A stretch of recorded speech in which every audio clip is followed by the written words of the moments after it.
Dear students, this is Praveen Kumar Agrawal from Management Department. Welcomes you in my today's lecture of Principles of Economics. Today's lecture we will discuss upon the third type of elasticity of demand, which is popularly known as cross elasticity of demand. क्या मतलब होता है cross elasticity of demand का? It is the measurement of percentage change in quantity demanded of one commodity due to percentage change in price of the other related commodity.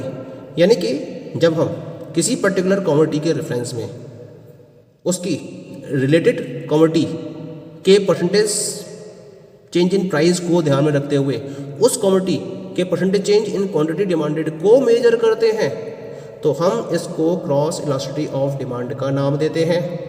तो इस तरीके से इसकी एक प्रॉपर डेफिनेशन प्रोवाइड की जा सकती है. क्या है वो definition? Cross elasticity may be defined as the percentage change in the quantity demanded of one commodity divided by the percentage change in price of other commodity where both the commodities are either substitutes और complementary to each other. यानी कि इस definition के according अगर हमें cross elasticity को properly measure करना है तो इसके लिए हमें क्या करना पड़ेगा? उस कमोडिटी के क्वांटिटी डिमांडेड में परसेंटेज चेंज को उस कमोडिटी के रिलेटेड कमोडिटी के प्राइस में परसेंटेज चेंज से डिवाइड करना होगा. तो ये जो क्रॉस इलास्टिसिटी का केस है वो केवल तब ही अराइज होगा जब हम दो कमोडिटीज की बात करेंगे और ये दोनों कमोडिटीज या तो एक दूसरे की सब्स्टिट्यूट्स होंगी या फिर एक दूसरे की कॉम्प्लीमेंट्री होंगी. तो हम ये स्टडी करते हैं कि अगर किसी भी सब्स्टिट्यूट के प्राइस में चेंज होता है तो उसकी वजह से उस पर्टिकुलर कमोडिटी की क्वांटिटी डिमांडेड पर क्या इफेक्ट पड़ेगा. इसके परसेंटेज चेंज को मेजर करने के लिए हम क्रॉस इलास्टिसिटी ऑफ डिमांड को फॉलो करते हैं, इसको हम यूज करते हैं. तो इसका जो फॉर्मूला बनेगा it will be cross elasticity of demand, जैसे मैंने EC से रिप्रेजेंट किया है, equal to percentage change in quantity demanded of the commodity A divided by the percentage change in price of the commodity B. जहां ये दो commodity A और B हैं, दोनों एक दूसरे के रिलेटेड कमोडिटीज हैं. अब रिलेटेड में क्या होगा? या तो दोनों एक दूसरे के सब्स्टिट्यूट गुड्स होंगे या फिर दोनों एक दूसरे के कॉम्प्लीमेंट्री गुड्स होंगे.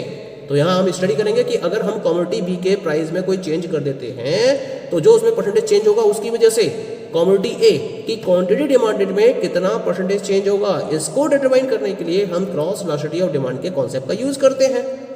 सिंबॉलिकल या मैथमेटिकल वे में हम इसको रिप्रेजेंट कर सकते हैं इस तरह से, EC is equal to delta QA upon delta PB into PB upon QA. ये सेम फॉर्मूला है आपका प्राइस इलास्टिसिटी ऑफ डिमांड वाला, delta Q upon delta P into P upon Q. लेकिन यहाँ पर हम किसके प्राइस में चेंज कर रहे हैं? P के. इसी वजह से प्राइस के रेफरेंस में मैंने क्वांटिटी B को रिप्रेजेंट किया है तो डेल्टा PB आ गया और PB आ गया. और ऐसे ही जब हम क्वांटिटी डिमांडेड की बात कर रहे हैं तो किसके रेफरेंस में बात कर रहे हैं? क्वांटिटी A के. इसी वजह से क्वांटिटी के केस में A को डिनोट किया है जो डेल्टा QA और Q से रिप्रेजेंट हो रहा है फॉर्मूले के अंदर. बस इतना सा चेंज है इस फॉर्मूले में. अब देख लेते हैं यहाँ पर कि जो हमने सिम्बल्स यूज कर रहे हैं उनका मतलब क्या है. यहाँ पर जब PV की बात करते हैं तो PV का मतलब होता है यहाँ पर इनिशियल या original price of the commodity B. यानी कि जब इनिशियल लेवल पर कमोडिटी का क्या प्राइस है, उसका ओरिजिनल प्राइस क्या है, इसको हम PV से डिनोट करते हैं. QA का मतलब है कि कमोडिटी A की ओरिजिनल क्वांटिटी क्या है इनिशियल लेवल पर, उसको हम QA से डिनोट करते हैं. डेल्टा QA का मतलब है QA dash difference QA. QA dash का मतलब होता है जब हम कमोडिटी B के प्राइस में चेंज करते हैं तो उसकी वजह से एक ही क्वांटिटी डिमांडेड में जो चेंज हुआ या जो नया पर्टिकुलर क्वांटिटी डिमांडेड डिटरमाइन हुई एक ही, वो QA डैश हो गई. और QA है इसकी ओरिजिनल क्वांटिटी. तो QA डैश डिफरेंस QA का मतलब हो जाएगा कि एक ही क्वांटिटी डिमांडेड में कितना चेंज हुआ, उसको हम डेल्टा QA से रिप्रेजेंट करते हैं. ऐसे हम बात करेंगे डेल्टा PB की, तो डेल्टा PB का मतलब हो गया PB dash difference PB. PB dash का मतलब हो गया यहाँ पर new price of the commodity B और PB हो गया initial price of the commodity B. तो इनका जो डिफरेंस है वो कमोडिटी B के प्राइस में चेंज को डिटरमाइन करता है. तो इस तरह से इन वैल्यूज को यूज करते हुए हम किसी भी दो कमोडिटी के रेफरेंस में क्रॉस इलास्टिसिटी ऑफ डिमांड को कैलकुलेट कर सकते हैं. Now we will discuss about the degree और types of cross elasticity of demand. यानी कि अब हम डिस्कस करेंगे कि क्रॉस इलास्टिसिटी ऑफ डिमांड के कितने टाइप्स हो सकते हैं. तो इसके 3 टाइप्स होंगे मेनली. पहला होगा जीरो क्रॉस इलास्टिक डिमांड, दूसरा बनेगा इसमें पॉजिटिव क्रॉस इलास्टिक डिमांड, और तीसरा बनेगा इसके अंदर नेगेटिव क्रॉस इलास्टिक डिमांड। तो let us come to the very first one, and this is known as the zero cross elastic demand. तो क्या कॉन्सेप्ट होता है जीरो क्रॉस इलास्टिक डिमांड का? जीरो का मतलब क्या है? यहाँ ईसी की वैल्यू कब होगी? जीरो होगी। और जीरो कब होगी? फॉर्मूले को देख लेते हैं हम एक बार, है ना। तो फॉर्मूले के अकॉर्डिंग जब हम प्राइस में तो चेंज करें, यानी कि कमोडिटी बी के प्राइस में तो चेंज हो रहा है, लेकिन जो ए है उसकी क्वांटिटी डिमांडेड में कोई भी चेंज नहीं हो रहा है। तो अगर ए की क्वांटिटी डिमांडेड में कोई चेंज नहीं होगा तो परसेंटेज चेंज कितना हो जाएगा? जीरो हो जाएगा। और जब परसेंटेज चेंज जीरो हो जाएगा तो जो कंप्लीट वैल्यू है ईसी की, it will be equal to zero. That is clear.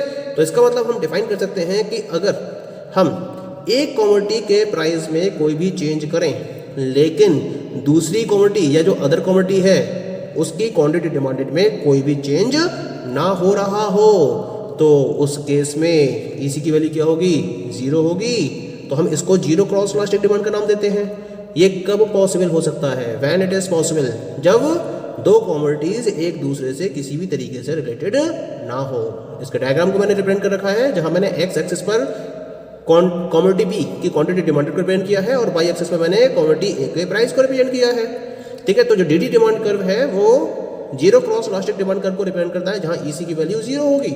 जब प्राइस ओपीए है, जैसा कि आप देख रहे हैं कर्व के अंदर, जब मैंने प्राइस को ओपीए रखा है तो भी क्वांटिटी डिमांडेड कितनी है? ओक्यूबी है उसके करस्पॉन्डिंग। जब प्राइस पीए को घटाकर पीए डैश कर दिया गया, अब भी क्वांटिटी डिमांडेड ओक्यूबी ही है। प्राइस ओपीए को बढ़ाकर ओपीए डबल डैश कर दिया, अब भी क्वांटिटी डिमांडेड ओक्यूबी ही है। यानी कि हम प्राइस में लगातार चेंजेस कर रहे हैं ए के प्राइस में, लेकिन बी की डिमांड में किसी भी तरीके का कोई भी चेंज नहीं हो रहा है। तो हम इस सिचुएशन को नाम देते हैं जीरो क्रॉस इलास्टिक डिमांड। और जहां दो कमोडिटीज एक दूसरे से किसी भी तरीके से रिलेटेड नहीं होती हैं, यानी कि उनके बीच में कोई भी और कैसा भी कोरिलेशन नहीं होता है, वहां जो क्रॉस इलास्टिसिटी होगी वो कैसी होगी? हमेशा जीरो होगी। फॉर एग्जाम्पल हम पेन एंड टेबल की बात करें, अगर मैं पेन के प्राइस में कोई भी चेंज करता हूं तो टेबल की क्वांटिटी डिमांडेड में इसका कोई भी फर्क नहीं पड़ेगा, क्योंकि दोनों का कोरिलेशन क्या है? जीरो है। और दोनों कोरिलेशन जीरो होने की वजह से इनकी जो क्रॉस इलास्टिक डिमांड है वो जीरो होगी। चेयर एंड इंक, ऐसा ही और भी एग्जाम्पल ले सकते हो जिसमें दोनों क्वांटिटी एक दूसरे से रिलेटेड नहीं होती हैं। उस केस में जीरो क्रॉस इलास्टिक डिमांड का केस या सिचुएशन बनती है। इतना क्लियर हो गए? Now we come to the second one, and second one is the positive cross elastic demand. और ये जो पॉजिटिव क्रॉस इलास्टिक डिमांड है, this is the case for substitute goods only. यानी कि जब दो गुड्स एक दूसरे के सब्स्टिट्यूट्स होते हैं और हम अगर किसी पर्टिकुलर गुड के सब्स्टिट्यूट के प्राइस में चेंज कर दें तो उसकी वजह से उसकी क्वांटिटी डिमांडेड में भी चेंज होगा, और ये चेंज कैसा होगा? पॉजिटिव। यानी कि अगर हम सब्स्टिट्यूट गुड्स के प्राइस को इंक्रीज कर दें तो जो क्वांटिटी, जो जिस कमोडिटी की हम बात कर रहे हैं उसकी क्वांटिटी डिमांडेड भी क्या होगी? इंक्रीज होगी। और अगर हम सब्स्टिट्यूट गुड्स के प्राइस में डिक्रीज कर दें तो जिस कमोडिटी की हम बात कर रहे हैं उसकी क्वांटिटी डिमांडेड भी अगर डिक्रीज हो जाए तो ये किसको शो करेगी? It will represent positive cross elastic demand. In such a case the value of EC will be greater than zero. और ये कब होता है? जब दो गुड्स एक दूसरे के सब्स्टिट्यूट गुड्स होते हैं। इसको मैंने डायग्राम में रिप्रेजेंट किया है। डायग्राम में जो डीडी कर्व है वो पॉजिटिवली स्लोप्ड कर्व है, क्योंकि दोनों के बीच में एक पॉजिटिव रिलेशन है।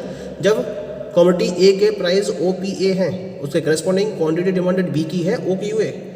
प्राइस ए के बढ़कर ओपीए से ओपीए डैश हो जाते हैं, लेकिन जो क्वांटिटी डिमांडेड है बी की ओक्यूए से बढ़कर वो ओक्यूए डैश हो जाती है। तो सर आप क्या देख रहे हो इस डायग्राम में? जैसे जैसे हम एक कमोडिटी के प्राइस को लगातार इंक्रीज करते चले जा रहे हैं, दूसरी कमोडिटी जो है उसकी क्वांटिटी डिमांडेड भी लगातार इंक्रीज होती चली जा रही है। तो then this particular situation represent the positive cross elastic demand. That is clear. अब इसको हम एक एग्जाम्पल के बेसिस पर इसको और अच्छी तरह से समझ सकते हैं। अब सब्स्टिट्यूट गुड्स कौन कौन से होते हैं? जैसे टी एंड कॉफी की बात करें, दोनों एक दूसरे के सब्स्टिट्यूट हैं। पेप्सोडेंट, कोलगेट, क्लोजअप क्या है एक दूसरे के सब्स्टिट्यूट हैं। मैगी, ईपी नूडल्स क्या है एक दूसरे के सब्स्टिट्यूट्स हैं। अब हम देखते हैं कि किस तरह से ये पॉजिटिव रिलेशन सब्स्टिट्यूट गुड्स के बीच में रहता है। तो इसके लिए मैंने दो सब्स्टिट्यूट गुड्स को यहाँ पे काउंट करा है, एक है टी और दूसरा है कॉफ़ी। मैंने टी के इनिशियल प्राइस को डिनोट किया है पी टी से और टी के क्वांटिटी डिमांड को डिनोट किया है क्यू टी से। ठीक है। कॉफ़ी के प्राइस को मैंने पीसी से रिप्रेजेंट किया है और कॉफ़ी की क्वांटिटी डिमांडेड को मैंने क्यूसी से रिप्रेजेंट किया है। अब हमें ये पता करना है कि अगर कॉफ़ी के सब्स्टिट्यूट यानी कि टी के प्राइस में अगर कोई चेंज होता है तो उसकी वजह से कॉफ़ी की क्वांटिटी डिमांडेड पर इसका क्या इंपैक्ट पड़ेगा। तो मान लीजिए कि टी के प्राइस हो गए इंक्रीज। अब जब टी के प्राइस इंक्रीज होंगे तो इसकी जो क्वांटिटी डिमांडेड है वो क्या होगी, डिक्रीज होगी। और जो क्वांटिटी डिमांडेड डिक्रीज होगी तो इसके जो घटे हुए कस्टमर्स हैं, यानी कि जो कस्टमर्स इसको कंज्यूम नहीं करते हैं, वो कहाँ मूव कर जाएंगे, कॉफ़ी की तरफ। अगर हम ये मान लें कि मार्केट में केवल एक ही ब्रांड टी की है और एक ही ब्रांड कॉफ़ी की है, तो जो कस्टमर्स हैं टी के वो कहाँ स्विच कर जाएंगे, कॉफ़ी की तरफ। तो कॉफ़ी की क्वांटिटी डिमांडेड क्या होगी, बढ़ जाएगी, जबकि कॉफ़ी के प्राइस में कोई भी चेंज नहीं हो रहा है। ऐसे ही अपोजिट लेके चलते हैं, अगर टी के प्राइस कम हो जाते हैं और ये प्राइस इतने कम हो जाते हैं कि ये कॉफ़ी से भी कम हो जाते हैं, तो इसकी डिमांड क्या हो जाएगी, इसकी डिमांड इंक्रीज हो जाएगी, और जो कॉफ़ी के कंज्यूमर्स है वो इसकी तरफ स्विच कर जाएंगे, तो ऑटोमेटिकली कॉफ़ी की क्वांटिटी डिमांडेड क्या हो जाएगी, डिक्रीज हो जाएगी, जबकि कॉफ़ी के प्राइस में कोई भी चेंज नहीं हो रहा है। तो इसका मतलब हमने चेंज करा किसमें, टी के प्राइस में, और चेंज क्वांटिटी डिमांडेड किसकी बन दी, कॉफ़ी की। जब टी के प्राइस को हमने इंक्रीज करा तो कॉफ़ी की क्वांटिटी डिमांडेड इंक्रीज हो गई, जब टी के प्राइस को हमने डिक्रीज करा तो कॉफ़ी की क्वांटिटी डिमांडेड डिक्रीज हो गई। तो इस तरह से जब हम सब्स्टिट्यूट गुड्स की बात करते हैं तो सब्स्टिट्यूट गुड्स के केस में क्या केस बनेगी, क्या कहानी बनेगी, क्या स्टोरी बनेगी, पॉजिटिव क्रॉस इलास्टिक डिमांड का केस अराइज होगा। That is clear. Now come to the last one, and there is the third type of cross elastic demand, जिसको नाम देते हैं नेगेटिव क्रॉस इलास्टिक डिमांड। ये केवल कहाँ अप्लाई होती है, ये कॉम्प्लीमेंट्री गुड्स के केस में अप्लाई होती है, नेगेटिव क्रॉस इलास्टिक डिमांड की सिचुएशन। क्या मतलब होता है इसका, नेगेटिव है तो इसका मतलब दोनों के बीच में कैसे रिलेशन होगा, इनवर्स। किसके बीच में, प्राइस ऑफ कमोडिटी बी और क्वांटिटी डिमांडेड ऑफ कमोडिटी ए।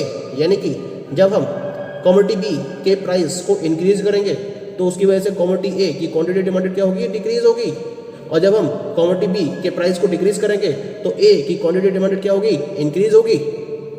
तो हम इस पर्टिकुलर सिचुएशन को क्या का नाम देंगे, नेगेटिव क्रॉस इलास्टिक डिमांड का नाम देंगे। पॉइंट क्लियर हो गया।